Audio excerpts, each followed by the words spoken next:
Welcome to science class. Today we are going to learn about sedimentary rocks. Sedimentary rocks are the products of weathering and erosion. Earth's surface is constantly being worn down, flattened, cut away, broken, or just blown around.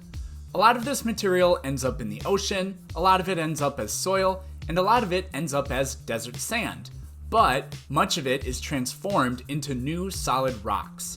When you think of the American Southwest, for example, that should conjure up images of red-painted deserts and striking rock formations such as those found in Arches National Park. These are sedimentary rock formations. The dead giveaway is usually the layers of alternating color or depth. These layers tell amazing stories. They reveal to us coral reefs that are hundreds of millions of years old and a mile above sea level today, vast stretches of inland sea now dried up, volcanic ash deposits, petrified deserts, ancient riverbeds, and of course, the entire fossil record. Let's get started. Sedimentary rocks are the products of pre-existing rocks. The first thing I want to cover is how sedimentary rocks are formed.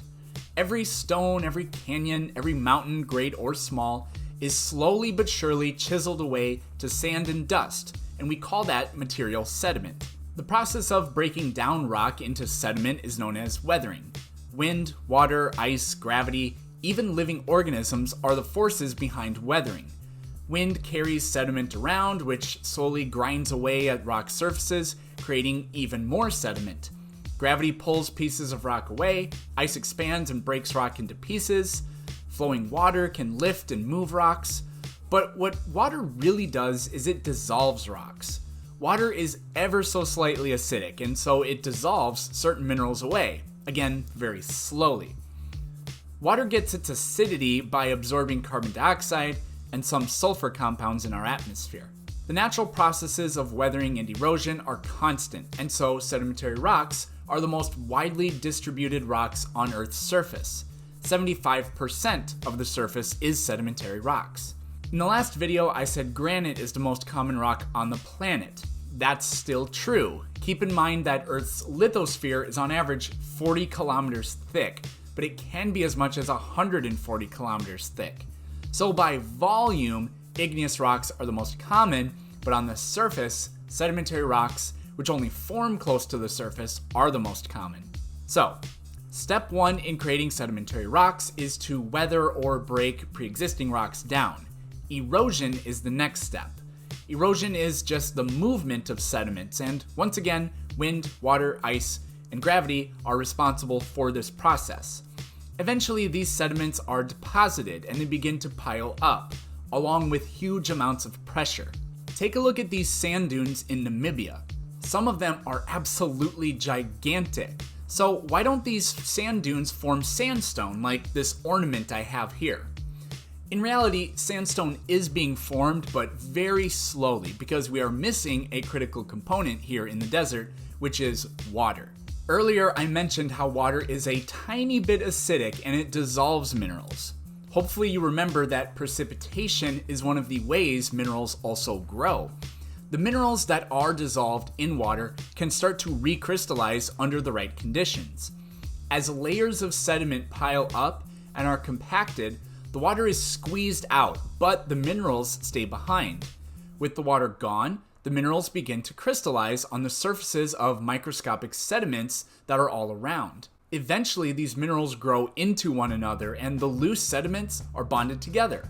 We call this lithification, which means to turn into stone. Quartz, feldspar, and calcite are some of the more common minerals that end up cementing sedimentary rocks together. Rocks that are produced this way are called clastic sedimentary rocks. These include conglomerates, which are made of large pebbles that are smooth, breccia, which is made of large angular fragments, sandstone, which is made of sand, and shale and mudstones, which are made of very fine-grained sediments. These are very broad and generic categories, but remember, sedimentary rocks can be made from any pre-existing rock and mineral. It doesn't matter what kind of minerals the sedimentary rock is made of, whereas in igneous rocks, the minerals themselves are half the story when it comes to naming them. with texture being the other half. However, as Yoda said, there is another. There are also chemical sedimentary rocks. Most fossils are chemical sedimentary rocks. Limestone is also a chemical sedimentary rock. Limestone is actually made from the calcium carbonate minerals deposited by marine organisms as they die, such as radiolaria, foraminifera, and coral reefs. Flint, which is a variation of a sedimentary rock called chert, and the favored rock of hunter-gatherers for making arrowheads and blades, is a chemical sedimentary rock. And coal is yet another chemical sedimentary rock. So what's different about these ones?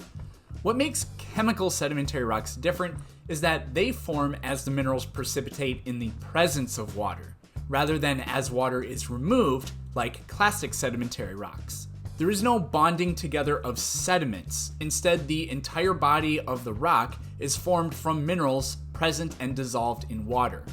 One forms in the presence of water, the other forms after water has been squeezed away. That's the main difference. Volcanic ash can also be compacted into a rock called tuff. This is considered a sedimentary rock because it is layered and compacted. The amazing fossil site, called the Ashfall Fossil Bed in Antelope County, Nebraska, perfectly encases these massive animals from an eruption by our old friend, the Yellowstone supervolcano, between 10 and 12 million years ago. And I'm sure you've heard of Pompeii, which was the city and its people destroyed and ghastly, yet somehow still beautifully preserved. That culprit was Vesuvius, and the eruption occurred in 79 AD. What makes sedimentary rocks so valuable is that they can tell us more about Earth's past than any other kind of rock. The processes of weathering, erosion, deposition, compaction, and lithification occur very slowly but constantly. Because this process is constant, it can build up and preserve huge spans of geologic time. We looked at the cliffs of Zion Canyon in the last video. Those are half a mile tall and represent around 160 million years worth of deposition. The Grand Canyon is a mile deep in places and represents over 250 million years of deposition. Environments in one area change over millions of years. The ground you're standing on may once have been underwater, covered in glaciers, a vast stretch of tropical swamp, you name it.